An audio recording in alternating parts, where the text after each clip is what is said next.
ರೈತರಲ್ಲಿ ಏನಾಗಿದೆ, ಎಲ್ಲೂ ಕೂಡ ಒಂದು ವ್ಯವಧಾನ ಇಲ್ಲ. ಒಂದು ತೆಂಗಿ ಸಸಿ ನೆಡಬೇಕಾದ್ರೆ ಒಬ್ಬ ಒಳ್ಳೆ ಉತ್ತಮವಾದ ತೋಟ ತಗೊಂಡು ಆ ಬೀಜ ಮಾಡಿ ಯಾರಾದ್ರೂ ಒಂದು 50 ರೂಪಾಯಿ ಕಮ್ಮಿ ಕೊಡ್ತಾರೆ ಅಂತ ಅಲ್ಲಿ ತಗೋತಾರೆ. ಇದು 100 ವರ್ಷ ಬೆಳೆಯಂತದ್ದು. 1 ವರ್ಷ ನೀವು ಟೈಮ್ ಕೊಡದೆ ಹೋದ್ರೆ 100 ವರ್ಷ ಸಫರ್ ಮಾಡ್ಬೇಕಾದ್ರೆ ಅದು ಸಗಣಿ, ಒಂದು ಸಗಣಿ ಹುಳ ಅದಕ್ಕೆ ನಾಶ ಮಾಡ್ಬೇಕು ಅನ್ನೋದಿಲ್ಲ. ಅದೊಂದು ಪೆದ್ದುಳ ಆರೋಗ್ಯವಾದ್ರೆ ಗರಿ ತಗಲ್ತಲ್ವಾ, ಗರಿ ತಗೊಂಡ್ರೆ ಅಲ್ಲಿ ಬಿದ್ದೋಗುತ್ತೆ. ಅದು ಹೊರಗಡೆ ಬರೋಕ್ಕೆ ಗೊತ್ತಿಲ್ಲ. ಅದಕ್ಕೆ ಮಾಡಿ ಕೊರ್ಕೊಂಡು ಹೊರಗಡೆ ಬರ್ತಾರೆ. ಇನ್ನೊಂದು ಬೆಳಗ್ಗೆ ಮಾರ್ಕೆಟ್ಗೆ ಹಾಕ್ತಾರಲ್ಲ, ಬೆಳಗಿನ ಜಾವ ಮಾರ್ಕೆಟಲ್ಲಿ ಏನಾಗುತ್ತೆ, ಅವರವರೇ ಮಾತಾಡ್ಕೊಂಡು ಗಾಡಿ ಬಂದ್ರೆ ಇವತ್ತು 46-50 ರೂಪಾಯಿ ಇದ್ರೆ ಬರೀ 1 ಅವರಲ್ಲಿ ಕೈ ಬದಲಾಯಿಸಿ ಮುಂದೆ 3 ರೂಪಾಯಿ 4 ರೂಪಾಯಿ ದುಡ್ಡು ಮಾಡ್ಕೊಂಡು ಹೋಗ್ತಾರೆ. ದೊಡ್ಡದೇನಲ್ಲ. ರೈತರು ಸಂಘಟಿತರಾದ್ರೆ ಮನೆಗೆ 100 ಕಾಯಿ ಕೊಟ್ಕೊಂಡು ನಾವೆಲ್ಲ ಮಾಡಿದ್ರೆ ಒಂದು ಜವಾಬ್ದಾರಿ ತಗೊಳ್ಳೋಂಥರ ಆಗ್ಬೇಕು. ನಮ್ಮಲ್ಲಿ ಆ ಮನಸ್ಥಿತಿ ಬರಬೇಕು. ನಾವು ಈ ದಿನ ಒಂದು ವಿಶೇಷವಾದ ಚರ್ಚೆಯನ್ನು ಆರಂಭ ಮಾಡ್ತಾಯಿದ್ದೀವಿ. ನಮ್ಮ ತೆಂಗು ಬೆಳೆಯ ವಿಚಾರದಲ್ಲಿ ಬಹಳ ಅದ್ಭುತವಾದಂಥ ಒಂದು ಬೆಳೆ. ಎಲ್ಲ ತೆಂಗು ಬೆಳೆಯಲ್ಲಿ ಉಪಯೋಗ ಇಲ್ಲದಲೇ ಇರುವಂಥ ಪದಾರ್ಥನೇ ಇಲ್ಲ. ಹಾಗಾಗಿ ಅದನ್ನು ಕಲ್ಪವೃಕ್ಷ ಅಂಥೇಳಿ ಕರ್ಕೊಂಡು ಬಂದಿದೆ. ಅಂಥ ಒಂದು ಬಹಳ ಪ್ರಸಿದ್ಧಿ ಹೊಂದಿರುವಂಥ ಮತ್ತು ಅತ್ಯಂತ ಮಹತ್ವದ ಬಹು ಉಪಯೋಗಿಯಾಗುವಂಥ ಒಂದು ಬೆಳೆಯ ವಿಚಾರದಲ್ಲಿ ಬೆಳೆಗಾರರಲ್ಲಿ ಒಂದು ಸಂಘಟನೆಯ ಕೊರತೆ ಇರುವಂಥದ್ದು ಬಹಳ ಕಾಲದಿಂದ ಕಾಡ್ತಿರುವಂಥ ಒಂದು ಸಂಗತಿ. ಆ ಬಗ್ಗೆ ತೆಂಗು ಬೆಳೆ ಮತ್ತು ಅದರ ಉತ್ಪನ್ನಗಳು ಬೇರೆ ಹೇಗೆ ಮಾರ್ಕೆಟಿಂಗ್ ವಿಚಾರದಲ್ಲಿ ಏನು ಮಾಡ್ಬೋದು, ಈ ಬಗ್ಗೆ ಇವತ್ತು ನಾವೊಂದು ಚರ್ಚೆ ಮಾಡೋಣ ಅಂಥೇಳಿ ಇಲ್ಲಿ ಸೇರಿದ್ದೇವೆ. ಮೊದಲನೇದಾಗಿ ನಮ್ಮ ಹಿರಿಯಾಳ್ ಚಂದ್ರೇಗೌಡರು, ಅವರು ಗಣಸಿ ಹೋಬಳಿ ಹಿರಿಯಾಳ್ ಗ್ರಾಮದವರು. ಕರ್ನಾಟಕ ರಾಜ್ಯ ರೈತ ಸಂಘದ ಅರಸೀಕೆರೆ ತಾಲೂಕಿನಲ್ಲಿ ಕಾರ್ಯದರ್ಶಿಯಾಗಿ ಭಾಳ ದೊಡ್ಡ ಸಂಘಟಕರಾಗಿ ಕೆಲಸ ಮಾಡಿದಂಥವ್ರು. ಅವರಿಗೆ ನಮ್ಮ ವಿಶ್ವಪಥ ಚಾನಲ್ ಪರವಾಗಿ ಹೃದಯಪೂರ್ವಕವಾದಂಥ ಒಂದು ಸ್ವಾಗತವನ್ನು ಕೋರ್ತೇವೆ.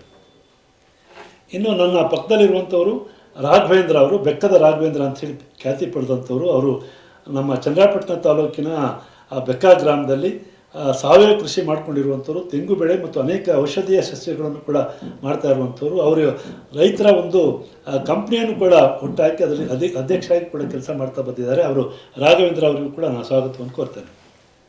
ಮತ್ತು ಇವರು ಉಮೇಶ್ ಅವರು ನಮ್ಮ ಮೂಲತಃ ಅವರು ಹಿರಿಸಾಯ ಗ್ರಾಮದವರು. ಈಗ ಅವರು ಉದಯಪುರದ ಬಳಿ ಜಮೀನು ಖರೀದಿ ಮಾಡಿಕೊಂಡು 6 ಎಕರೆ ಜಮೀನಲ್ಲಿ ಮೊದಲು ಅವರು ರೇಷ್ಮೆ ಬೆಳೆಯನ್ನು ಮಾಡ್ತಿದ್ದರು. ಈಗ ಬೇರೆ ಬೇರೆ ಥರ ತೋಟಗಾರಿಕೆ ಬೆಳೆಗಳನ್ನು ಮಾಡ್ತಾ ಇದ್ದಾರೆ. ಅವರಿಗೂ ಕೂಡ ನಾನು ಸ್ವಾಗತವನ್ನು ಕೋರ್ತೇನೆ. ಮತ್ತು ಅವರು ತುಳಸಿರಾಜ್ರವರು ಕರಿಕ್ಯಾತ್ನಹಳ್ಳಿ ಅಂಥೇಳಿ ಅವರು ಕೂಡ ತೆಂಗು ಬೆಳೆಗಾರರು ಮತ್ತು ರೈತರ ಸಂಘಟನೆಯಲ್ಲೂ ಕೂಡ ತುಂಬ ಕೆಲಸ ಮಾಡ್ಕೊಂಡು ಬಂದಂಥವ್ರು. ಅವರಿಗೂ ಕೂಡ ಸ್ವಾಗತವನ್ನು ಕೋರ್ತೇನೆ. ಈಗ ನಾನು ಮೊದಲನೇದಾಗಿ ರಾಘವೇಂದ್ರ ಅವ್ರನ್ನ ಕೇಳ್ತೇನೆ. ಈಗ ಯಾಕೆ ತೆಂಗು ಬೆಳೆಗಾರ ಸಂಘಟನೆ ಯಾತಕ್ಕೆ ಆಗ್ತಾ ಇಲ್ಲ? ಈಗ ಅಡಿಕೆ ಬೆಳೆಗಾರರಲ್ಲಿ ಒಂದು ಭಾಳ ದೊಡ್ಡ ಪ್ರಬಲ ಲಾಬಿ, ಅವ್ರದ್ದು ಶಕ್ತಿ ಬಂದಿರೋದು ಅಂತಂದರೆ ಅಡಿಕೆ ಬೆಳೆಗಾರರು, ತೋಟಗಾರ ಬೆಳೆ ಅಂತೇಳಿ ತೋಟಗಾರ ಸೊಸೈಟಿ ಅಂತೇಳಿ ಸಿರ್ಸಿ ಇರ್ಬೋದು, ಸಿದ್ದಾಪುರ ಇರ್ಬೋದು, ಬೇರೆ ಬೇರೆ ಭಾಗಗಳಲ್ಲಿ ನಮ್ಮ ಈವನ್ ಶಿವಮೊಗ್ಗ ಜಿಲ್ಲೆನಲ್ಲಿರ್ಬೋದು, ತೋಟಗಾರಿಕೆ ಬೆಳೆಗಾರರಲ್ಲಿ ತುಂಬ ದೊಡ್ಡ ಪ್ರಮಾಣದ ಲಾಬಿ ಮಾಡುವ ಶಕ್ತಿ ಉಳ್ಳವರು ಅಂತಾರೆ ಅಡಿಕೆ ಬೆಳೆಗಾರರು. ಆ ರೀತಿ ತೆಂಗು ಬೆಳೆಗಾರರು ಯಾತಕ್ಕೆ ಒಂದು ಶಕ್ತಿಯನ್ನು ಪಡ್ಕೊಳ್ಳಿಕ್ಕೆ ಸಾಧ್ಯ ಆಗಿಲ್ಲ ಅನ್ನೋದ್ರ ಬಗ್ಗೆ ಸ್ವಲ್ಪ ಹೇಳ್ಬೋದಾ? ತುಂಬ ಒಳ್ಳೆ ಪ್ರಶ್ನೆ. ನಾವು ಶಿರ್ಸಿ ಎಲ್ಲ ಭೇಟಿ ಮಾಡಿದಾಗ ಏನಾಗಿದೆ, ನಮ್ಮಲ್ಲಿ ತೆಂಗನ್ನ ತುಂಬ ದೀರ್ಘಾವಧಿ ಕಾಲ ಇಡೋದು ಕಷ್ಟ. ಈ ಕೊಬ್ಬರಿ ಬಂದ ಮೇಲೆ ಒಂದು 3 ತಿಂಗಳು ಇಡ್ಬೋದು. ಎಳ್ಳೀರಾದರೂ ಕೂಡ ಅದು ಪೆರಿಷಿಬಲ್, ಅಂದರೆ ಹೆಚ್ಚು ಕಾಲ ಇಡೋಕ್ಕಾಗ್ತಾ ಇಲ್ಲ. ನೀವು ಅಡಿಕೆಗೆ ಇದಕ್ಕೂ ನಾವು ಕಂಪೇರ್ ಮಾಡಿದಾಗ ಏನಾಗುತ್ತೆ, ಅಡಿಕೆ ನೀವು ಹೆಚ್ಚು ಕಾಲ ಇಡ್ಬೋದು. ಎಷ್ಟು ವರ್ಷ ಇಡ್ಬೋದು ಅಡಿಕೆ ನೀವು 1 ವರ್ಷನೂ ಬೇಕಾದ್ರೆ ಇಟ್ಟರು ಅದು ಒಣಗದ ಮೇಲೆ ನೀವು ಎಷ್ಟು ವರ್ಷನಾದ್ರೂ ಇಡ್ಬೋದು, ಹಾಳಾಗಲ್ಲ. ಇದರಲ್ಲಿ ನಮ್ಮಲ್ಲೇನಾಗಿದೆ, ಈ ಒಂದು ಕಾಲಮಿತಿ ಮೀರಿದ ಮೇಲೆ ಅದನ್ನ ನಾವು ಕೊಡ್ಲೇಬೇಕಾದ ಒತ್ತಡ ಬರುತ್ತೆ. ಹಾಗಾಗಿ ನಮ್ಮಲ್ಲಿ ಎಲ್ಲದಕ್ಕಿಂತ ಇಡ್ಬೋದು ಅಂದ್ರೆ ನಾವು ಮೌಲ್ಯವರ್ಧನೆ ಮಾಡಿದಾಗ ಖಂಡಿತವಾಗಿ ಇಡ್ಬೋದು. ಆ ಮೌಲ್ಯವರ್ಧನೆನ ನಮ್ಮಲ್ಲಿ ಸ್ವಲ್ಪ ಕುಂಠಿತವಾಗಿದೆ. ಅದು ಅಂದ್ರೆ ಬಳಸೋಂಥದ್ದು. ಈಗ ನೀವು ಕೊಬ್ಬರಿ ಎಣ್ಣೆನೇ ತಗೊಳ್ಳಿ, ಕೊಬ್ಬರಿ ಮಾಡಿದ್ಮೇಲೆ ಎಣ್ಣೆ ಮಾಡಿದ್ಮೇಲೆ ನೀವು 6 ತಿಂಗಳು 1 ವರ್ಷ ಇಟ್ಟರು ಹಾಳಾಗಲ್ಲ. ಮೌಲ್ಯವರ್ಧನೆಗೆ ನಾವು ಒತ್ತು ಕೊಟ್ರೆ ಖಂಡಿತ ಇಡ್ಬೋದು. ಈಗ ಕಾಯಿ ಎಣ್ಣೆನೂ ಕೂಡ ಮಾಡ್ತಾ ಇದ್ದೀವಿ. ಕಾಯಿ ಎಣ್ಣೆನೂ ಮಾಡ್ತಾ ಇದ್ದೀವಿ. ಏಕೆಂದ್ರೆ ನಾವು ಮೌಲ್ಯಗಳನ್ನ, ಕಾಯಿನ ನಾವು ಈ ಎಳ್ಳೀರ್ನೋ ಇನ್ನೊಂದು ಕೊಟ್ಟರು ಕೂಡ ತುಂಬಾ ತೊಂದರೆ. ನಾವು ಮೌಲ್ಯವರ್ಧನೆ ಮಾಡಿದ್ರೆ ಪ್ರತಿಯೊಂದು ಪದಾರ್ಥ ನಮ್ಮಲ್ಲೇ ಉಳ್ಕೊಳ್ಳುತ್ತದೆ. ಹಾಗಾಗಿ ಯಾಕೆ ನಂದೇ ಒಂದು ನಿದರ್ಶನ ಮಾಡ್ಕೊಂಡ್ರೆ ನನಗೆ ಅದ್ರದ್ದು ಬಗ್ಗೆ ಸ್ವಲ್ಪ ಅನುಭವನು. ಯಾಕೆಂದ್ರೆ ಕಾಯಿ ನೀರಾಗ್ಬೋದು, ಚಿಪ್ಪು ನಮ್ಮಲ್ಲೇ ಉಳಿಯುತ್ತೆ, ಕಾಯಿ ಮೊಟ್ಟೆ ನಮ್ಮಲ್ಲೇ ಉಳಿಯುತ್ತೆ, ಪ್ರತಿಯೊಂದು ಮೌಲ್ಯನೂ ನಮ್ಮ ಜಮೀನಿಗೆ ಉಳ್ಕೊಳ್ಳುತ್ತೆ. ಬಟ್ ಎಳ್ಳೀರು ಇವೆಲ್ಲ ಕೊಡೋದ್ರಿಂದ ಏನಾಗುತ್ತೆ, ನಮ್ಮ ಮೌಲ್ಯ ಎಲ್ಲ ಬೇರೆ ಕಡೆ ಹೋಗುತ್ತೆ. ಅದೆಲ್ಲ ಇಲ್ಲ ಆಗ್ಬೇಕು. ಎಳ್ಳೀರಾಗ್ಬೋದು, ಏನಾಗ್ಬೋದು, ಇಲ್ಲೇ ಮೌಲ್ಯವರ್ಧನೆ ಮಾಡಿದ್ರೆ ಖಂಡಿತ ಒಂದು ಸಂಘಟಿತವಾಗಿ ಮಾಡಿದ್ರೆ ಖಂಡಿತ ಒಳ್ಳೇದಾಗುತ್ತೆ. ನೀವೇನು ಹೇಳ್ತಾರೆ? ತೆಂಗು ಬೆಳೆಗಾರರು ನಮ್ಮ ರಾಘವೇಂದ್ರ ಅವ್ರು ಹೇಳಿದಂಗೆ ಸಂಘಟಿತರ ಆಗಕ್ಕೆ ಅವ್ರು ತಯಾರೇ ಇಲ್ಲ. ಬೇಸಿಕಲಿ ಅವ್ರು ಏನಾಗಿದೆ ಅಂದರೆ ಅಯ್ಯೋ ನಮಗೇನಾಗಬೇಕು ಅನ್ನೋ ಯೋಚನೆ ಇಟ್ಕೊಂಡು ಇರೋರು ಭಾಳ ಜನ. ನೀವು ಎಲ್ಲೇ ಆರ್ಗನೈಸ್ ಮಾಡೋಕ್ಕೆ ಹೋಗಿ ನಾನು ಗಂಡಸಿನಲ್ಲಿ ಪ್ರಯತ್ನ ಮಾಡಿದೆ. ಆ್ಯಕ್ಚುಲಿ ಬೇರೆ ವಿಚಾರವಾಗಿ ಸೇರ್ಕೊಳ್ಳೋಂಗೆ ಮಾಡಿಕೊಂಡು ಆಮೇಲೆ ಇದನ್ನ ಈ ತೆಂಗು ಬೆಳೆಗಾರರ ಸಂಘ ಮಾಡಬೇಕು ಅನ್ನೋ ವಿಚಾರನ ನನ್ನ ಗಮನದಲ್ಲಿ ಇಟ್ಕೊಂಡು 6 ತಿಂಗಳಲ್ಲಿ ಅಲ್ಲಿ ಯಾರಿಗೂ ಬರದೇ ಇರೋ ಪರಿಸ್ಥಿತಿ ಬಂದೋದ್ರು.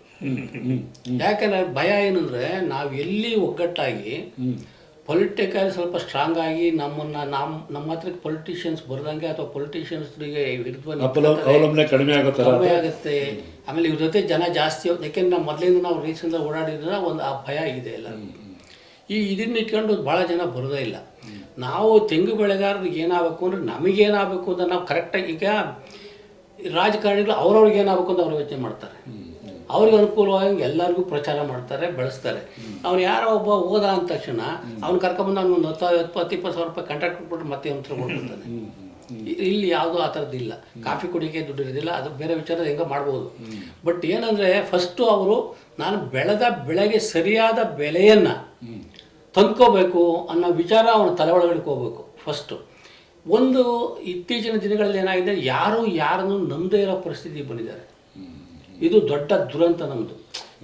ಈಗ ವೆಂಕಟೇಶ್ ಮೂರ್ತಿ ಅವ್ರು ಏನಾರು ಮಾಡ್ತಾರೆ, 4 ಜನ ಸೇರಿಸ್ಕೊಂಡು ಏನೋ ಮಾಡ್ತಾರೆ ಅಂದರೆ ಅಲ್ಲೇನೋ ಬೇರೆ ಕೆಟ್ಟ ಯೋಚನೆ ಮಾಡೋ ಪರಿಸ್ಥಿತಿ ಬಂದೋಗ್ಬಿಟ್ರು ಎಲ್ಲರೂ. ಅದು ಮನಸ್ಸಿನಿಂದ ತೆಗೆದಾಕಿ ಪ್ರಾಮಾಣಿಕವಾಗಿ ನನ್ನ ಬೆಳೆಗೆ ನಾನು ಸರಿಯಾದ ಬೆಲೆ. ಇನ್ನೂ ಒಂದಾಗಿರ್ಬೋದು ಈ ಒಂದು ಸಂಘಟಿತ ಪ್ರಯತ್ನಕ್ಕೆ ಒಂದು ಲಾಭ, ಒಂದು ಸರಿಯಾದಂಥ ಪ್ರತಿಫಲ ಸಿಗಲ್ಲ ಅನ್ನೋ ಥರದ ಒಂದು ಕೆಟ್ಟ ಅನುಭವ. ಉದಾಹರಣೆ ನಮ್ಮ ರೈತ ಚಳುವಳಿ ಉದಾಹರಣೆ ಹೇಳೋದಾದ್ರೆ ನಾವೆಲ್ಲೂ ಕೂಡ ಅದನ್ನು ಗುರಿ ಮುಟ್ಟಿಸ್ಲಿಕ್ಕೆ ಆಗಲಿಲ್ಲ. ಆ ಒಂದು ದೊಡ್ಡ ಅನುಭವ ಕೂಡ ಜನರಲ್ಲಿ ಅಪನಂಬಿಕೆ.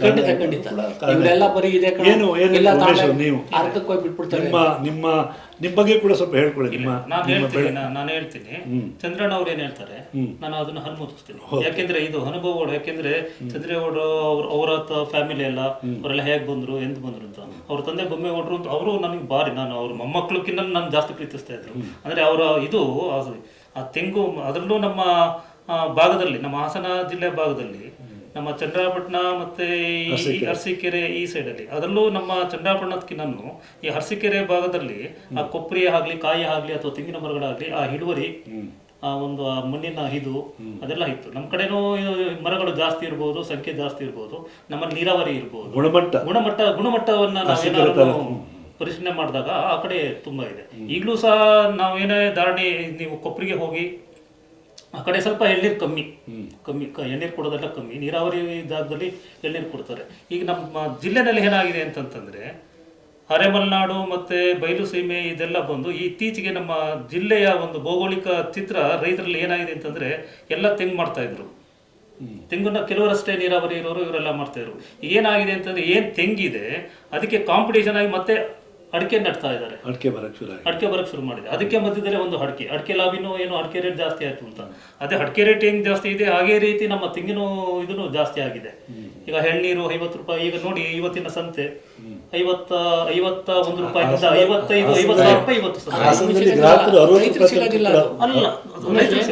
ಪ್ರಾಬ್ಲಮ್ ಅಲ್ಲಿ ಚಿಲ್ಲರೆ ಬೆಳೆಗಾರರಿಗೆ ಸಿಗುತ್ತೆ, ಇಲ್ಲಿ ಬೆಳೆದವ್ರಿಗೆ ಸಿಗೋದಿಲ್ಲ. ಬೆಳೆದವ್ರಿಗೆ ಸಿಗೋದಿಷ್ಟು, ಅದು ಬಹಳ ಮುಖ್ಯ ನಮ್ಗೆ. ಇಲ್ಲ ಚಂದ್ರಣ್ಣ, ನಮ್ಗೆ ಏನಾಯ್ತು ಅಂತ ಬೆಳಗ್ಗೆ ಮಾರ್ಕೆಟ್ಗೆ ಹಾಕ್ತಾರಲ್ಲ, ಬೆಳಗಿನ ಜಾವ ಮಾರ್ಕೆಟ್ ಅಲ್ಲಿ ಏನಾಗುತ್ತೆ, ಅವ್ರವರೇ ಮಾತಾಡ್ಕೊಂಡು ಗಾಡಿ ಬಂದ್ರೆ ಇವತ್ತು 46-50 ರೂಪಾಯಿ ಇದ್ರೆ ಬರೀ 1 hour ಅಲ್ಲಿ ಕೈ ಬದಲಾಯಿಸಿ ಮಧ್ಯವರ್ತಿ 3 ರೂಪಾಯಿ 4 ರೂಪಾಯಿ ದುಡ್ಡು ಮಾಡ್ಕೊಂಡು ಹೋಗ್ತಾರೆ. ದೊಡ್ಡದೇನಲ್ಲ. ರೈತರು ಸಂಘಟಿತರಾದ್ರೆ ಮನೆಗೆ 100 ಕಾಯಿ ಕೊಟ್ಕೊಂಡು ನಾವೆಲ್ಲ ಮಾಡಿದ್ರೆ ಒಂದು ಜವಾಬ್ದಾರಿ ತಗೊಳ್ಳೋಂತರಾಗ್ಬೇಕು. ನಮ್ಮಲ್ಲಿ ಆ ಮನಸ್ಥಿತಿ ಬರಬೇಕು. ತುಳಸಿ ನೀವೇನ್ ಹೇಳ್ತೀರಿ ಸರ್? ರಾಘವ್ ಹೇಳೋದ್ರಲ್ಲಿ 100ಕ್ಕೆ 100 ನಿಜ. ರೈತರು ಸ್ವಾರ್ಥ ಬಿಟ್ಟು ಒಗ್ಗಟ್ಟಾಗಬೇಕು, ಮತ್ತೆ ಅಲ್ಲಿ ರಾಜಕೀಯ ತರಬಾರ್ದು. ನಾನೇನ ಮಾಡಕ್ ಹೋಯ್ತೀನಿ, ನೀವು ಆ ಪಕ್ಷ ಈ ಪಕ್ಷ ಅಂತ ಕಾಲಿಡಕ್ ಹೋಗ್ಬಾರ್ದು. ಈಗ ನಮ್ದೇ ಒಂದು ತೆಂಗು ಬೆಳೆಗಾರದು ಇದು ತೋಟಗಾರಿಕಾ ಬೆಳೆ ರೈತ ಉತ್ಪಾದಕ ಕಂಪನಿ ಆಗಿದೆ, ನೀವು ಕೇಳಿಲಿ. ಅದಕ್ಕೆ ಸುಮಾರು ವರ್ಷದಿಂದ ಒಂದು ಜಾಗ ಕೊಡಿ ಅಂತ ಗೌರ್ಮೆಂಟ್ ಲೆವೆಲ್ ಹೋರಾಟ ಮಾಡ್ತೀವಿ. ಜಾಗ ಕೊಟ್ರೆ ಅಲ್ಲಿ ಏನೋ ಒಂದು ನರ್ಸರಿ ಟೈಪ್ ಏನೋ ಮಾಡಿ ರೈತರಿಗೆ ಒಂದು ತರಬೇತಿ ಕೊಡೋದು, ತೆಂಗಿನ ಬಗ್ಗೆನೋ ಬೇರೆ ಬೇರೆ ಇದಕ್ಕೆ ಅಂತ ನೋಡ್ತಾ ಇದ್ದೀವಿ. ಇನ್ನು ತೆಂಗು ನಮ್ದು ಒಂದು ಬೆಲೆ ಸಿಗಬೇಕು ಅಂದ್ರೆ ರೈತರಲ್ಲಿ ಆ ಬಣ ಈ ಬಣ ಅಂತ ದ್ವೇಷ ಮರ್ತು ಬಿಟ್ಟು ಒಗ್ಗಟ್ಟಾಗಿ ನಮ್ಮಲ್ಲಿ ಆತ್ಮಾವಲೋಕನ ಆಗ್ಬೇಕು. ನಾನು ಏನು ಬೆಳಿತಾ ಇದ್ದೀನಿ, ಯಾರಿಗೆ ಕೊಡ್ಬೇಕು, ಎಷ್ಟು ನಿರೀಕ್ಷೆ ಮಾಡ್ಬೇಕು ಅಂತ ನಮ್ಮ ಒಗ್ಗಟ್ಟಾಗಿ ಚಿಂತನೆ ಮಾಡಿಬಿಟ್ಟು ಇವತ್ತಿನ ನಾಳೆ ಸಂತೆ ಅಂದ್ರೆ ಇವತ್ತೇ ಚರ್ಚೆ ಮಾಡಿಬಿಟ್ಟು ಇಷ್ಟು ರೇಟು ನಿಗದಿ ಮಾಡಬೇಕು ಅಂತ ನಮ್ಮಲ್ಲಿ ಅದು ಬದ್ಧತೆ ಬರಬೇಕು. ಅಂದ್ರೆ ಇಲ್ಲಿ ಮೇನ್ ಮುಖ್ಯವಾಗಿ ಒಬ್ರು ಲೀಡರ್ಶಿಪ್ ಇರಬೇಕು. ಆ ಲೀಡರ್ಶಿಪ್ ವಹಿಸ್ಕೊಳ್ಳೋಂಥವ್ರು ನಿಸ್ವಾರ್ಥವಾಗಿರ್ಬೇಕು, ಯಾವುದೇ ಪಕ್ಷದ ಪ್ರತಿನಿಧಿಗಳು. ಇದು ನನ್ನ ಅಭಿಪ್ರಾಯ. ನೋಡಿ, ಅಡಿಕೆ ಉಪಯೋಗ ಏನು? ತೆಂಗಿಗೆ ಹೋಲಿಸಿದ್ರೆ ಅಡಿಕೆ ಉಪಯೋಗ ಅಡಿಕೆಯಿಂದ ಕೆಲವು, ನಾನು ಅದು ತಪ್ಪು ಅಭಿಪ್ರಾಯ ನಾನು ಹೇಳಕ್ ಹೋಗ್ತಿಲ್ಲ. ಏನಂತ ಅಡಿಕೆ ಕೆಲವರಿಗೆ ಅದು ಆರೋಗ್ಯಕರವಾಗಿರ್ಬೋದು. ಈಗ ನಮ್ಮ ಕಡೆ ಈ ಗುಡ್ಕಾ ಮತ್ತೆ ಇದಕ್ಕೆಲ್ಲ ಹಾಕ್ತಿರೋದ್ರಿಂದ ನಾವು ಅದನ್ನ ನೆಗೆಟಿವ್ ಆಗಿ ನಾವು ತಗೋತೀವಿ. ಬಟ್ ಅದೇ ರೀತಿ ಪಾಸಿಟಿವ್ ಆಗೋ ಅದರಿಂದ ನೀವು ನಾನು ಹೇಳೋದು ತೆಂಗಿಗೆ ಹೋಲಿಸಿದ್ರೆ ತೆಂಗಿಗೆ ಹೋಲಿಸಕ್ ಸಾಧ್ಯ ಇಲ್ಲ. ಯಾವುದೇ ಇಲ್ಲ. ಇನ್ನೊಂದು ರೈತರ ಆತಂಕ ಏನಂದ್ರೆ ವೃಕ್ಷ ತೆಂಗು ಒಳಗೆ ಆದಷ್ಟು ಅಡಿಕೆ ಮಾಡಬಾರ್ದು. ಯಾಕೆ ಹೇಳ್ತೀನಿ, ಕಾಂಪಿಟೇಷನ್ ಬೀಳುತ್ತೆ. ಗಂಡು ಮದುವೆ ಮಾಡ್ದಂಗೆ. ಸಣ್ಣ ಉದಾಹರಣೆ ಹೇಳ್ಬೇಕು ಅಂದ್ರೆ ಸೂಕ್ಷ್ಮವಾಗಿ ಗಂಡು ಮದುವೆ ಮಾಡ್ದಂಗೆ ಏರಳವಾದ ನೀರ್ ಬೇಕಾಗತ್ತೆ. ನಮ್ಮಲ್ಲೆಲ್ಲ 1000 ರೂಪಾಯಿ 600 ಅಡಿ 700 ಅಡಿ ಹೋಗ್ತಾ ಇದೆ. ಒಂದೇ ಒಂದು ವರ್ಷ ಮಳೆ ಕೈ ಕೊಡ್ತು ಅಂದ್ರೆ ಇಡೀ ಎಲ್ಲ ಅಡಿಕೆ ಹೊರಟೋಗುತ್ತೆ. ಅಂದ್ರೆ ನಾವ್ ಏನಾಗ್ತಿದ್ವಿ, ಯಾವ್ದಾದ್ರು ಒಂದು ಆದಾಯ ಇದ್ರೆ ಅದ್ರ ಹಿಂದೆ ಓಡ್ತಾ ಇದೀವೋ ಹೊರತು ನಾವು ಭೂಮಿ ನಾನು ಎಲ್ಲರಿಗೂ ನಮ್ಮನ್ನು ಈಗ ತೆಂಗಿನ ನೆಡಕ್ಕೆ ಅಂತ ಕೇಳಿದ್ರೆ 40 ಅಡಿ ನೆಡಿ ಅಂತ ಹೇಳ್ತೀವಿ. ಯಾಕೆ ಎಲ್ಲರೂ 20 ಅಡಿ, ನಾವು 40 ಅಡಿಗೆ ಯಾಕೆ ನೆಡಿ ಅಂತೀವಿ ಅಂದ್ರೆ ಮುಂದೆ ನಾವು ಕಮರ್ಷಿಯಲ್ ಕ್ರಾಪಿಗೆ ಹೋಗ್ಲೇಬೇಕು, ರಾಗಿ ಬೆಳಿಲೇಬೇಕು. ಊಟ ಎಲ್ಲಾರು ನಾವು ತೆಂಗು ಮಾಡ್ಕೊಂಡು ಕುತ್ಕೊಂಡ್ರೆ ಮತ್ತೆ ಊಟಕ್ಕೆ ಏನ್ ತರಕಾಗುತ್ತೆ? ಬರೀ ತೆಂಗಿನಕಾಯಿನೇ ತಿನ್ನಕ್ಕಾಗತ್ತಾ? ನಾವು ಅದಕ್ಕೆ ಆದಷ್ಟು ಡಿಸ್ಟೆನ್ಸ್ ಮಾಡ್ಕೊಂಡು ಮಧ್ಯೆ ಬೆಳೆಯಾಗಾದಾಗ ನಾವು ತೆಂಗನ್ನ ಆರಾಮಾಗಿ ನಿರ್ವಹಣೆ ಮಾಡ್ಬೋದು. ಇವತ್ತೆಲ್ಲ ಗೊಬ್ಬರದ ರೇಟು, ಮರ ಹತ್ತರ್ ಸಿಗ್ತಾ ಇಲ್ಲ, ಬಹಳ ಎಲ್ಲ ಸಮಸ್ಯೆ ಇದೆ. ಇವತ್ತೆಲ್ಲ ಕಾಯಿ ತರಕ್ ಆಗ್ತಾ ಇಲ್ಲ. ನೀವೆಲ್ಲ ಕರೆಕ್ಟ್ ಆಗಿ ಲೆಕ್ಕ ಬರೆದ್ರೆ ರೈತ ಏನು ಉಳಿಯಲ್ಲ. 8 ದಿನ ಆಯ್ತು. ನಾವ್ ಯಾಕೆ ಈ ಸಂಘಟನೆ ಆಗ್ಬೇಕು ಅಂದ್ರೆ ನಾವು ದುಡ್ಡನ್ನ ಸೇಫ್ ಮಾಡ್ಕೋಬೇಕು. ಯಾವಾಗ ನಾವು ಒಂದು ಫಂಡ್ ತರ ಎತ್ತಿಕೊಂಡು ಒಂದು 5,000 ಶೇರ್ ಮಾಡಿ 1,000 ಜನ 5,000 ಒಂದು 50 ಲಕ್ಷ ಇಟ್ಟಿರ್ತೀವಿ, ಯಾವಾಗ ರೇಟ್ ಬೀಳುತ್ತಲ್ಲ ಅಂತ ಟೈಮಲ್ಲಿ ನಾವು ಒಂದು ರೈತರಿಗೆ ಕೊಟ್ಟು ಕಾಯಿ ಕೊಂಡಾಕಂತ ಸಿಸ್ಟಮ್ ಮಾಡ್ಕೊಂಡ್ರೆ ಖಂಡಿತ ರೈತರು ನಮ್ ಜೊತೆ ಬರ್ತಾರೆ. ನಾವು ಈಗ ಫಾರ್ಮರ್ಸ್ ಏನದು ಫಾರ್ಮರ್ ಪ್ರೊಡ್ಯೂಸ್ ಆರ್ಗನೈಸೇಷನ್ ಅಂದ್ರೆ ರೈತ ಉತ್ಪಾದಕ ಕಂಪನಿ ಮಾಡಿ ಅದು ಬೆಳೆಗಳ ಹೋಬಳಿ ಮಟ್ಟದ ಅದಕ್ಕೆ ನೀವು ಅಧ್ಯಕ್ಷ ಆಗಿದ್ದೀರಿ. ಎಷ್ಟು ಜನ ಇದ್ದೀರಿ? 600 ಜನ ಇದ್ದಾರೆ ರೈತರು ಇದ್ದಾರೆ. 5,000 ರೂಪಾಯಿ 5,000 ರೂಪಾಯಿ ಇದು ಅದು ಕೋಪರೇಟಿವ್ ಸೊಸೈಟಿ ಮಾಡಿದ್ವಿ. ಅದು 5,200 ಜನ ಇದ್ದಾರೆ. ಏನೇನು ವಹಿವಾಟು ಮಾಡ್ತಾ ಇದ್ದಾರೆ? ನಾವೀಗ ಗೊಬ್ಬರ ಮತ್ತೆ ಎಳ್ಳೀರ್ ಸ್ವಲ್ಪ ದಿನ ಎಳ್ಳೀರ್ ಕಳಿಸ್ದು, ಎಳ್ಳೀರ್ನ ರೈತರಿಂದ ಅಂತ. ಇಲ್ಲಿ ಏನಾಗ್ತಾ ಇದೆ, ರೈತರಿಂದ ಕೊಡೋದಕ್ಕೆ ಏನಾಗ್ತದೆ, ಅವ್ರು ಫಸ್ಟೇ ಅಡ್ವಾನ್ಸ್ ಇಸ್ಕೊಂಡ್ಬಿಟ್ಟಿರ್ತಾರೆ ಬೇರೆಯವ್ರ ಹತ್ರ. ಎಲ್ಲರೂ ದುಡ್ಡಿಗೆ ಕಮಿಟ್ ಆಗಿರ್ತಾರೆ, ಅವರೇ ಮರ ಮಾಡ್ಕೊಂಡ್ಬಿಟ್ಟಿರ್ತಾರೆ. ಇವೆಲ್ಲ ತುಂಬಾ ನಾವೀಗ ಏನಾಗಿದೆ, ಈಗ ನಾವು ಈಗ ಹಳ್ಳಿ ಮಟ್ಟಕ್ಕೆ ಹೋಗಿ ಗ್ರಾಮ ಮಟ್ಟದಲ್ಲಿ ಮನೆಗೆ ಹೋಗಿ ನಿಮ್ಮ ಹತ್ರ ಎಷ್ಟು ಕಾಯಿ ಸಿಗುತ್ತೆ ಅವನು ಸದಸ್ಯರಿಗೆ ಈಗ ಫಿಕ್ಸ್ ಮಾಡೋ ಮಟ್ಟಕ್ಕೆ ಹೋಗ್ತಾ ಇದೀವಿ. ನೀವು 100 ಕಾಯಿ ಕೊಡ್ಲೇಬೇಕು ನಮ್ಮ ತಿಂಗಳಿಗೆ. ನಾವು ಸೊಸೈಟಿ ಬೆಳೆಸೋದಕ್ಕೆ ಈ ತರ ಏನಾದ್ರು ವನ ಪರಿವರ್ತನೆ, ನೀವು ಆ ಬರೋ ದುಡ್ಡಿಗೆ ನಾವು ಇದರಲ್ಲಿರೋಂಥ ಗೊಬ್ಬರ ಕೊಡೋಂಥ ಕೆಲಸ ಮಾಡಬೇಕು ಅನ್ನೋದು ಒಂದು ವಿಧಾನ. ಇಲ್ಲಿ ನಮ್ಮಲ್ಲಿ ಸಿಗೋಂಥ ಗೊಬ್ಬರನ ಆ ಕಾಯಿಗೆ ಬದಲಿ ಆಗಿ ತಗೋಬಹುದು, ಕ್ಯಾಶ್ ಆರು ತಗೋಬಹುದು. ಆಮೇಲೆ ನಾವು ಏನು ಕೋಪರೇಟಿವ್ ಸೊಸೈಟಿ ಅಲ್ಲಿಂದ ನಾವು ಸಹಾಯಧನ ಥರ ಮಾಡಿ ಸಾಲದ ರೂಪದಲ್ಲಿ ಕೊಟ್ಟು ಅವ್ರಿಗೆ ಗೊಬ್ಬರ ಮತ್ತೆ ಏನಾದರೂ ಈಗ ಅವ್ರಿಗೂ ಅಡ್ವಾನ್ಸ್ ಕೊಡೋ ಥರ ಏನು ಈ ಬ್ರೋಕರ್ಗಳು ಕೊಟ್ಬಿಟ್ಟು ಅವ್ರನ್ನ ಇದು ಮಾಡ್ಕೋತಾರೆ, ಅದೇ ಥರ ನಾವು ಹಣದ ರೂಪದಲ್ಲಿ ಸಹಾಯ ಮಾಡಿದ್ರೆ ಖಂಡಿತ ನಮಗೆ ಕೊಡ್ತಾರೆ. ನಾನು ಯಾಕೆ ಇದನ್ನು ಹೇಳ್ತಾ ಇದ್ದೀನಿ ಅಂತ ನೋಡಿ, ಸಿರ್ಸಿ ತೋಟಗಾರಿಕೆ ಸೊಸೈಟಿ ಉದಾಹರಣೆ ಕೊಟ್ಟೆ. ಅವರು ನಾವು ಒಂದು 25 ವರ್ಷದ ಹಿಂದೆ ಹೋದಾಗ ಅವರು 25 ಇನ್ನೂ ಜಾಸ್ತಿ 100 ಕೋಟಿ ರೂಪಾಯಿ ವಹಿವಾಟು ನಡೆಸ್ತಾರೆ ವಾರ್ಷಿಕವಾಗಿ. ಇವತ್ತು ಬಹುಶಃ ಸಾವಿರಾರು ಕೋಟಿ ಸಂಬಳ ಇದೆ, ಅಷ್ಟು ಕೊಡ್ತಾ ಇದ್ದಾರೆ. ನಾವು ಒಂದು ಇಷ್ಟು ಅದ್ಭುತವಾದಂಥ ಬೆಳೆ ಇಟ್ಕೊಂಡು ಒಂದು ಸಂಘಟನೆ ಮಾಡ್ಕೊಳ್ಳಿ ಸರ್. ನೋಡಿ, ಒಬ್ಬ ಯಾರೋ ಆಗ್ಲಿ ಕಂಪನಿ ಮಾಡೇ ಉದ್ಧಾರ ಆಗಿರೋದು. ಯಾರೇ ಕಂಪನಿ ಆದ್ರೂ ಕೂಡ ಅವ್ರೇನು ಮನೆಯಿಂದ ತಂದು ರೈತ ಉತ್ಪಾದಕ ಕಂಪನಿ ಅಂದ್ರೆ ಬ್ಯಾಂಕಿಂದ ಸಾಲ ನಿಮ್ಮ ಬೆಳೆ ನಿಮ್ಗೆ ಸಿಗುತ್ತೆ ದುಡ್ಡು, ಆದಾಯ ನೀವೇ ಹಂಚ್ಕೋಬಹುದು. ಅದು ಸಿಂಪಲ್ ಕಾನ್ಸೆಪ್ಟ್, ಎಲ್ಲರಿಗೂ ಗೊತ್ತಿರೋಂಥದ್ದೇ. ನೀವು ಅದ್ರಲ್ಲಿ ಗೊಬ್ಬರ ವ್ಯಾಪಾರ ಮಾಡ್ಲಿ ಇನ್ನೊಂದು ಮಾಡ್ಲಿ ನಿಮ್ಗೆ ಡಿವಿಡೆಂಟ್ ಆಗಿ ರೂಪದಲ್ಲಿ ಬರುತ್ತೆ ಅದು. ಮತ್ತೆ ಇನ್ನೂ ಕೂಡ ಈಗ ಉಪಕರಣಗಳು ಕೂಡ ಕೃಷಿ ಉಪಕರಣಗಳು ಇವತ್ತು, ಯಾಕೆಂದ್ರೆ ನೋಡಿ ಈಗ ಜೋಳಕ್ಕೆ ಇವತ್ತು ತುಂಬಾ ಜನ ಕಳೆನಾಶಕ ಹಾಕ್ತಾ ಇದ್ದಾರೆ.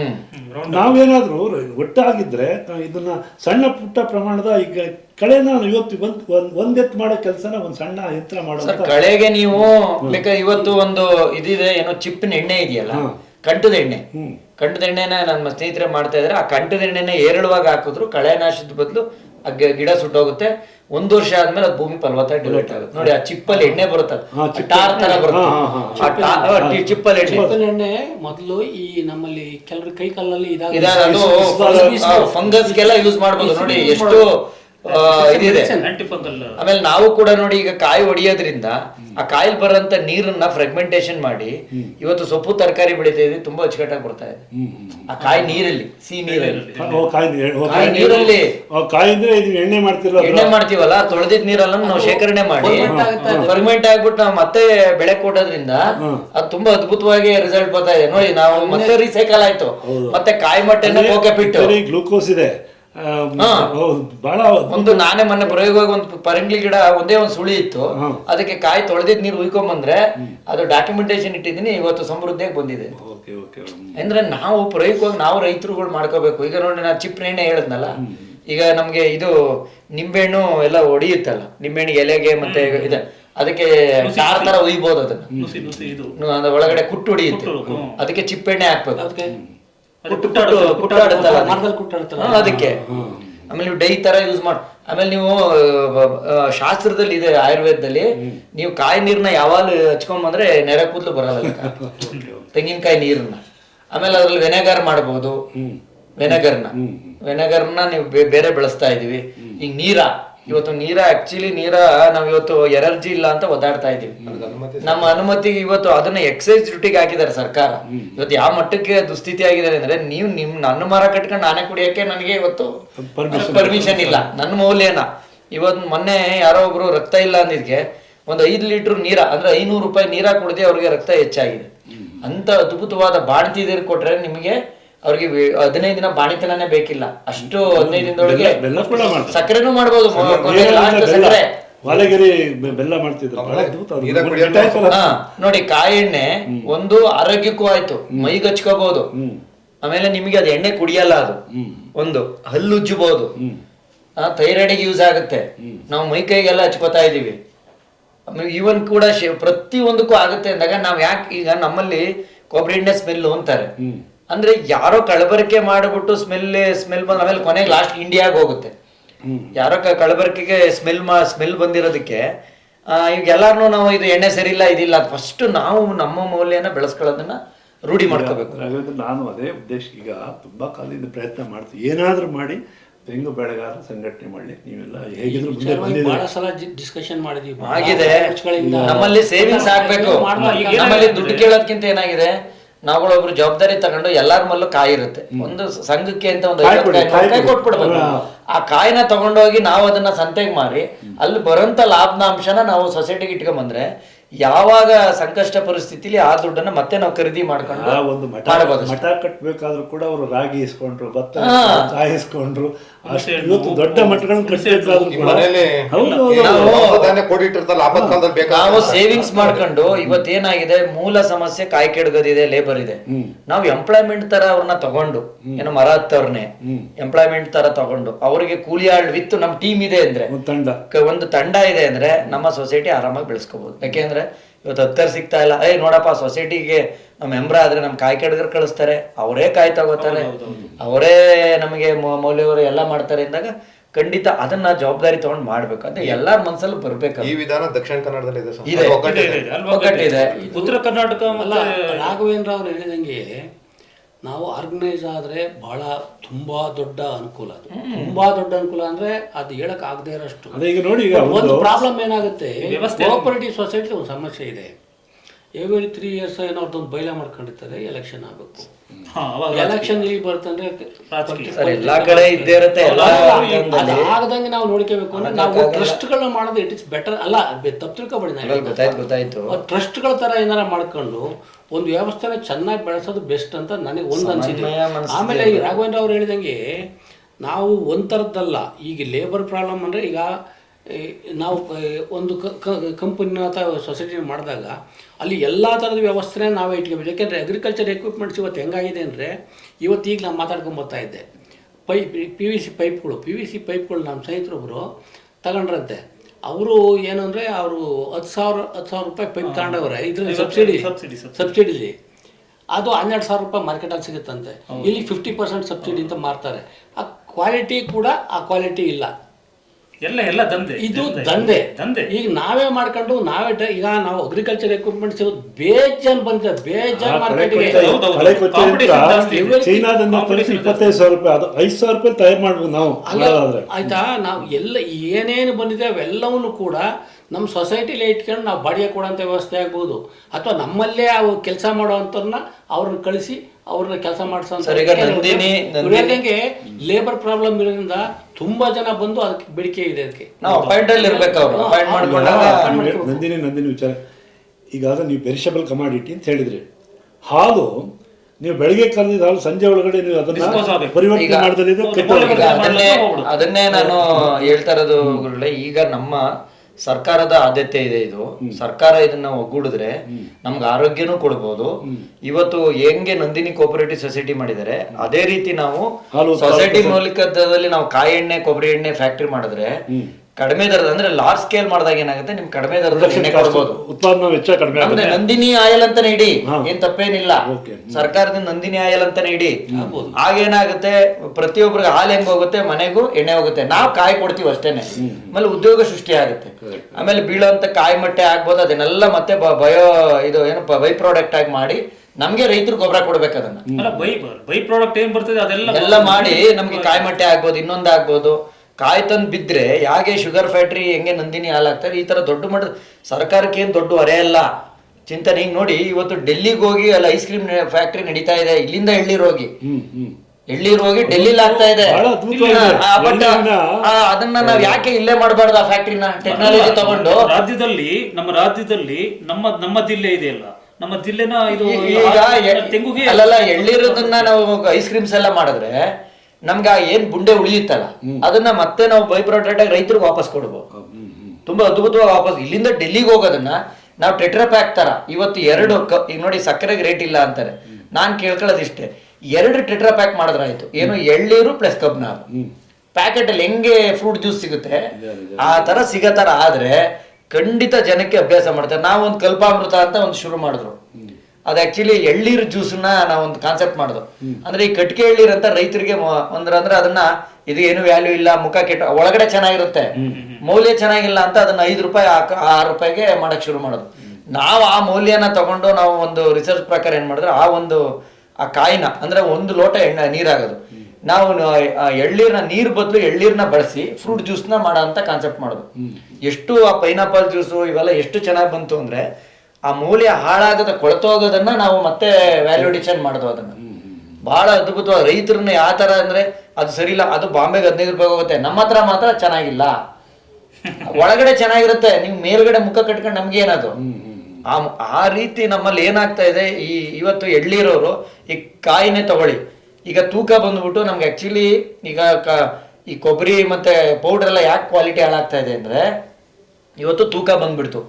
ತೂಕ ಬರ್ಲಾಗ ಏನಾಯ್ತು, ನಮ್ಮ ಮುಂದೆ ಎಲ್ಲ ಹಿಂಗ್ ಬರೀ ಕಾಯಿ ಹೊಡೆದ್ಬಿಟ್ಟು ಹಿಂಗ್ ಟಕ್ ಅಂದ್ಮೇಲೆ ತಗೋತಿದ್ ತೆಳಗಾಯಿನ. ಇವತ್ತು ತೂಕ ಬಂದು ಎಳಸ್ಕಾಯಿ ಅವನು ಇಟ್ಬಿಟ್ಟು ಏನ್ ಮಾಡ್ತಾನೆ, ಅದು ಕಪ್ ಮಾಡ್ಬಿಟ್ಟು ಕೊಡ್ತಾನೆ, ಅವ್ನು ಒಟ್ಟಲ್ಲಿ ತೂಕ ಬರಬೇಕು. ಆ ಒಳಗಡೆ ಆ ಕಾಯಿ ಬಲ್ಲಿಲ್ಲ ಅಂದ್ರೆ ಅದ್ರಲ್ಲಿ ನಿಮ್ಗೆ ಎಣ್ಣೆ ಅಂಶ ಬರಲ್ಲ. ನೀವು ಪೌಡ್ರ್ ಮಾಡಿದ್ರು ಹಾಳಾಗತ್ತೆ. ಯಾವಾಗ ಡಿಫೆಕ್ಟ್ ಆಗತ್ತೆ ಅಲ್ಲಿ ನಮ್ಗೆ ಮಾರ್ಕೆಟು ಹೋಗುತ್ತೆ, ಅದು ಪ್ರಾಬ್ಲಮ್. ಮೇಲೆ ನಿಮ್ಗೆ ಪರ್ಸೆಂಟೇಜು 10 ಕಾಯಿ 100ಕ್ಕೆ 10 ಕಾಯಿ ಪರ್ಸೆಂಟೇಜಲ್ಲಿ ಇದು ಮಾಡ್ತಾರೆ. ಸರ್ ಯಾಕೆ ಈಗ ಮಧ್ಯವರ್ತಿಗಳು ಆವಳಿಗಳು ಜಾಸ್ತಿ ಆಗ್ತಾ ಇದೆ ಅಂದ್ರೆ ಅವರು ರೈತರ ಸಂಘಟನೆ ಹಂಗೆ ಬಿಡಲ್ಲ. ಯಾಕೆಂದ್ರೆ ಅವ್ರಿಗೆ ನಿಜವಾಗ್ಲೂ ಇಷ್ಟು ಉಳಿಯುತ್ತೆ ಅಂತ ಗೊತ್ತಾದ್ರೆ ಇವತ್ತು ರೇಟ್ ಇದೆ. ಇವತ್ತು ವಾಸ್ತವಿಕವಾಗಿ ಇವತ್ತು ಇಷ್ಟು ನೀವು 50 ವರ್ಷ ಇವತ್ತು ರೇಟ್ ಆಗಿದೆ ಎಳ್ಳಿ ರೇಟ್, ಕೊಬ್ಬರಿ ರೇಟು ಇವತ್ತು. ಯಾಕೆ ಇವತ್ತು ನಮ್ಮಲ್ಲಿ ಎಲ್ಲಾರು ಎಳ್ಳೀರು ಕುಡಿಯೋದ್ರಿಂದ ರೇಟ್ ಆಗಿದೆ.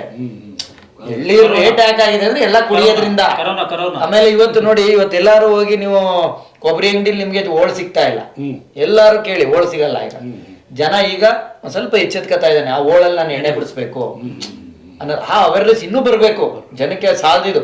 ಯಾಕೆಂದ್ರೆ ನಾನು ರೈತರಿಗೆ ಹೇಳೋದು, ಕೊಬ್ಬರಿ ರೇಟ್ ಇಲ್ಲ ಅಂತ ಒದ್ದಾಡೋದ. 80 ರೂಪಾಯಲ್ಲೇ ನೀವು ಎಣ್ಣೆ ಮಾಡಿಸ್ಕೊಂಡು ತಿಂದಿಲ್ಲ ಅಂದ್ಮೇಲೆ ಇನ್ನ ನೀವು 150 ಆದಾಗ ಮಾಡಿಸ್ಕೊಂಡು ತಿಂತೀರಾ? ನನಗೆ ಸ್ಮೆಲ್ಲು ಅಂದ್ರೆ ಮತ್ತೆ ಬೇರೆ ಹೆಂಗೆ ತಿಂತಾರೆ ಸರ್? ಆಮೇಲೆ ರಾಘವ ಹೇಳೋದ್ರಲ್ಲಿ ನಿಜಾಂಶ ಇದೆ.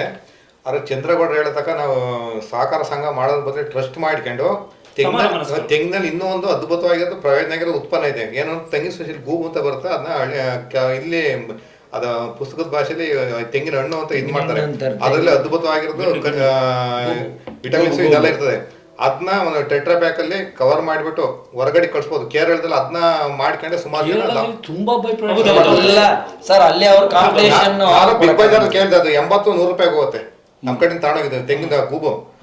ಆ ತರ ಮಾಡ್ಕೊಂಡು ನಮ್ದೇ ಒಂದು ಟ್ರಸ್ಟ್ ಮಾಡ್ಕೊಂಡು ಮಾಡಿದ್ರೆ ನಿಜಕ್ಕೂ ಸಕ್ಸಸ್ ಆಗಲ್ಲ ಸರ್. ಇದು ಸಹಕಾರ ಸಂಘ ಅಲ್ಲ, ರಾಜಕೀಯ ಬೆಳೀತದೆ. ಎಲ್ಲದಕ್ಕೂ ರಾಜಕೀಯನೇ. ಟ್ರಸ್ಟ್ ಅನ್ನೋ ವಿಚಾರ ಯಾಕೆ ನಾವು ಮಾತಾಡ್ತಾ ಇದ್ರೆ, ನಾವು ಬಹಳಷ್ಟು ನೋಡಿದೀವಿ. ಸೊಸೈಟಿಗಳು ಒಂದು ಉಚ್ಚರಾಯ ಸ್ಥಿತಿ ಬಂದ ತಕ್ಷಣ ನೀವು ನಿಜವಾಗ್ಲೂ ನಾಶನೇ ಮಾಡಕ್ ಒಬ್ಬರೊಬ್ರು ಬೆಳೆಯಕ್ಕೆ ಇಷ್ಟಪಡಲ್ಲ. ಯಾರು ಎಂಟರ್ ಆಗ್ಬಿಡ್ತಾರೆ. ಅದು ಸ್ವಲ್ಪ ನೋಡೋಣ, ಯೋಚನೆ ಮಾಡ್ಬೋದು. ಅಲ್ಲ, ನೀವು ಎಲ್ಲದಕ್ಕಿಂತ ಹೆಚ್ಚಾಗಿ ನಂದಿನಿ ಅವ್ರ ಹತ್ರ ಸರ್ಕಾರದಿಂದ ಕೋಆಪರೇಟಿವ್ ಸೊಸೈಟಿಲಿ ಏನಾದ್ರೂ ಒಂದು ದೊಡ್ಡ ಮಟ್ಟದಲ್ಲಿ ಒಂದು ಫ್ಯಾಕ್ಟ್ರಿ ಮಾಡಿ ನಾವು ಕಾಯಿ ಕೊಡೋ ತರ ಮಾಡಿದ್ರೆ ಅದು ಕೂಡ ಒಂದು ಉತ್ತಮವಾಗಿ ಡೈರಿನಲ್ಲಿ ನಾವು ಹೆಂಗೆ ಹಾಲು ಕೊಡ್ತೀವಿ, ನಾವು ಕಾಯಿ ಕೊಡೋದು ಅವರು ಮಾಡ್ಬೋದಲ್ಲ. ಈ ನಮ್ಮ ವಿಶ್ವಪಥದಿಂದ ಇದು ಒಂದು ದೊಡ್ಡ ಉದ್ದೇಶ ಇಟ್ಕೊಂಡೆ ನಾವು ಮಾಡಿ ಸರ್. ಚಾನಲ್ ಶುರು ಮಾಡಿದ ಉದ್ದೇಶನೇ ಇದು. ನಾವು ಯಾಕೆಂದ್ರೆ ನಾವು ಕೂಡ ರೈತ ಸಂಘಟನೆ ಪ್ರಗತಿಪರ ಚಿಂತಕರು. ನಾವೀಗ ಅರಸೀಕೆರೆ ತಾಲೂಕು ಕರೆದಲ್ಲಿ ಚರ್ಚೆ ಮಾಡ್ತೀವಿ. ಇನ್ನಷ್ಟು ಚರ್ಚೆ ಮಾಡಿ ಒಂದು ರೂಪ ಕೊಡೋ ತರ ಪ್ರಯತ್ನ. ನೀರದ್ದೊಂದು ಇದ್ರಿಂದ ಅಬಕಾರಿಯಾಗಿ ತಪ್ಪಿಸ್ಬಿಟ್ಟು ಸರ್, ಅವ್ರು ಅವ್ರು ಕಟ್ಕೊಂಡ್ ಕುಡಿಲಿ ಬಿಡಿ. ತುರೆಗೆರೆ ಡಾಕ್ಟರ್ ನೀರವ ಕೆಲವ್ರಿಗೆ ಇದು ಬಿಳಿ ರಕ್ತ ಕಣ ಅವ್ರಿಗೂ ಶಿಫಾರಸ್ ಮಾಡ್ತಾ ಇದ್ದಾರೆ. ಬಿಳಿ ರಕ್ತ ಕಣ ಇವಾಗ ಕಂಪ್ನಿ ಮಾಡಿದಾಗ ಡಾಕ್ಟರ್ ಇದ್ರ ಬಗ್ಗೆ ಏನು ವೈಜ್ಞಾನಿಕವಾದ ತಿಳುವಳಿಕೆ ಕೊಡೋಕ್ಕೂ ಅನುಕೂಲ ಆಗ್ತದೆ. ನೀರಾದ ಉಪಯೋಗ ಏನು, ನೀರ ಬೆಲ್ಲದ ಉಪಯೋಗ ಏನು, ಪ್ರತಿಯೊಂದು ಕೂಡ ತಿಳುವಳಿಕೆ ಕೊಡ್ಲಿಕ್ಕೆ ಕೂಡ ಅನುಕೂಲ ಆಗ್ತದೆ. ಹೌದು, ಒಂದು ಸಮಸ್ಯೆ. ಈಗ ಅಡಿಕೆ ಹೋಲಿಸಿದ ತೆಂಗು ಸಿಕ್ಕಾಪಟ್ಟೆ ಸಮೃದ್ಧವಾದಂತ ಒಂದು ಇದು. ಸರ್, ಈಗ ಹಾಲು ಹೆಂಗೆ ಕಾಮಧೇನು, ಈಗ ಹಾಲು ಪ್ರತಿಯೊಂದು ಕಾಮಧೇನು ಹೆಂಗಿದೆ, ತೆಂಗುನು ಕಲ್ಪವೃಕ್ಷ. ಹಾಲಿಗಿಂತ ಹೆಚ್ಚು ಏನು ಹಾಲವ್ರೆ ನಂದಿನಿಯವರೇ 100ಕ್ಕಿಂತ ಹೆಚ್ಚು ಬೈ ಪ್ರಾಡಕ್ಟ್ ಕಾಯಿನಲ್ಲಿ ಎಳ್ನೀರಲ್ಲಿ ಸರ್. ನಮ್ಮದು 400-500 ಮಾಡ್ಬೋದು ತೆಂಗಿನಲ್ಲಿ. ಸ್ವಾಗಿಗರಲ್ಲಿ ಸ್ಟ್ರಾ ಮಾಡ್ತಾ ಇದ್ದಾರೆ. ಗಂಜಿ ಕಡ್ಡಿ, ಕಸ ಗುಡ್ಸಕ್ ಗಂಜಿ ಕಡ್ಡಿ ಬೇಕು. ರೈತರು ಉದ್ಧಾರ ಆಗಬೇಕು ಅಂತಂದ್ರೆ ಸೊಸೈಟಿಯ ಮಾಡಿ ಅಥವಾ ಟ್ರಸ್ಟ್ ಮಾಡಿ ಏನಾದ್ರು ಮಾಡಿ ಒಟ್ಟಾಗಿ ಹೋಗತ್ತಂತ ಒಂದು ಯೋಜನೆ ಮಾಡಲೇಬೇಕಾಗುತ್ತೆ. ಒಂದು ದುಡ್ಡನ್ನ ನಾವು ರಿಸರ್ವ್ ಅಂತ ಫಂಡ್ ಇಟ್ಟರೆ ಆಪತ್ಕಾಲದಲ್ಲಿ ಹಿಂಗೆ ರೇಟ್ ಬಿದ್ದಾಗ ನಾವು ರೈತರ ಜೊತೆ ಸಹಕರಿಸಿದ್ರೆ ಅಷ್ಟೇ ಸಾಕು, ಅವ್ರು ನಮ್ಮ ಒಗ್ಗೂಡ್ತಾರೆ. ಇವತ್ತು ರೇಟ್ ಇದೆ, ನಾವು ರೇಟ್ ಆಗೋದಕ್ಕೆ ಇವೆಲ್ಲ ಮಾಡೋದು. ಇವತ್ತು ಆ ರೇಟ್ ಬಂದಿದೆ. ಕಷ್ಟದ ಈಗ ಇವತ್ತು ರೇಟ್ ಬಂದಿದೆ ಅಂದ್ರೆ ಕಾರಣ ಇದೆ. ಒಂದು ರೇಟ್ ಬರೋಕ್ಕೆ ಪ್ರಾಡಕ್ಟ್ ಇಲ್ಲ ನಮ್ಮ ಹತ್ರ. ಎಲ್ಲಿದೆ ಕಾಯಿ? ಯಾರು ತೋಟದಲ್ಲಿ ಎಳ್ನೀರಿದಾವೆ? ಎಲ್ಲೂ ಇಲ್ಲ. ವೈಟ್ ಬಾಕ್ಸ್ ಅಂತ ಒಂದು ನೊಣ ಬಂದ್ಬಿಟ್ಟು ಎಲ್ಲ ತೋಟಗಳು ಹಾಳಾಗಿದೆ. ಬಸ್ಲೇ ಇಲ್ಲ. ಕೊನೆಯಲ್ಲಿ 5 ವಾರ ಅಷ್ಟೇ 7-8 ಕಾಯಿ. ಸರ್, ಇದು ನಮ್ಮ ರೈನೋಸರಸ್ ಜಾಸ್ತಿ ದೊಡ್ಡ ತಾಪತ್ರೆ. ರೈನೋಸರಸ್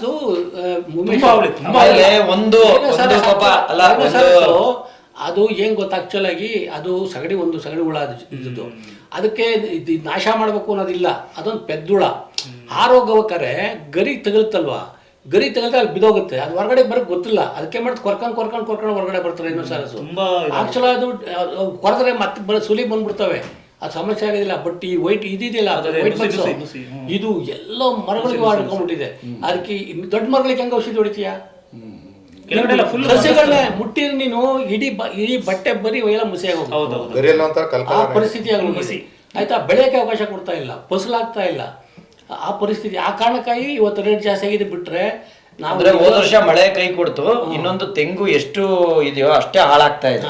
ಆಮೇಲೆ ನಮ್ಮಲ್ಲಿ ರೈತರಲ್ಲಿ ಏನಾಗಿದೆ, ಎಲ್ಲೂ ಕೂಡ ಒಂದು ವ್ಯವಧಾನ ಇಲ್ಲ. ಒಂದು ತೆಂಗಿ ಸಸಿ ನೆಡಬೇಕಾದ್ರೆ ಒಬ್ಬ ಒಳ್ಳೆ ಉತ್ತಮವಾದ ತೋಟ ತಗೊಂಡು ಆ ಬೀಜ ಮಾಡಿ ಯಾರಾದ್ರೂ ಒಂದು 50 ರೂಪಾಯಿ ಕಮ್ಮಿ ಕೊಡ್ತಾರೆ ಅಂತ ಅಲ್ಲಿ ತಗೋತಾರೆ. ಇದು 100 ವರ್ಷ ಬೆಳೆಯಂತದ್ದು. 1 ವರ್ಷ ನೀವು ಟೈಮ್ ಕೊಡದೆ ಹೋದ್ರೆ 100 ವರ್ಷ ಸಫರ್ ಮಾಡ್ಬೇಕು. ಇದೊಂದು ಭಾರಿ ಮೋಸದ ವ್ಯವಸ್ಥೆ. ಏನ್ ಗೊತ್ತಾ, ಇವತ್ತು ತುಂಬಾ ಸಂತೋಷ. ಇದೊಂದು ಪ್ರಾರಂಭ. ತೆಂಗು ಬೆಳೆಗಾರ ಸಮಸ್ಯೆ ಮತ್ತು ಅದಕ್ಕೆ ಪರಿಹಾರ ಹುಡುಕುವಂಥದ್ದಕ್ಕೆ ಒಂದು ನಮ್ಮ ವಿಶ್ವಪಥ ಚಾನಲ್ ಮುಖಾಂತರ ಒಂದು ಪ್ರಯತ್ನ ಆರಂಭ ಮಾಡಿದ್ವಿ. ಇವತ್ತು ನೀವೆಲ್ಲ ಬಂದು ಅನೇಕ ವಿಚಾರಗಳನ್ನು ತೆಂಗಿನ ಮೌಲ್ಯವರ್ಧನೆ ಮಾಡುವಂಥದ್ದು, ಬೇರೆ ಬೇರೆ ಸಂಗತಿಗಳ ಬಗ್ಗೆ, ಸೊಸೈಟಿ ಮಾಡೋದ್ರ ಬಗ್ಗೆ, ಕಂಪ್ನಿ ಮಾಡೋದ್ರ ಬಗ್ಗೆ ಅಥವಾ ಟ್ರಸ್ಟ್ ಮಾಡೋದ್ರ ಬಗ್ಗೆ ತುಂಬ ಒಳ್ಳೆಯ ಸಲಹೆಗಳನ್ನೆಲ್ಲ ತಾವು ಕೊಟ್ಟಿದ್ರಿ. ನೀವೆಲ್ಲರಿಗೂ ಕೂಡ ವಿಶ್ವಪಥ ಚಾನಲ್ ಪರವಾಗಿ ಹೃದಯಪೂರ್ವಕವಾದಂಥ ಧನ್ಯವಾದಗಳು.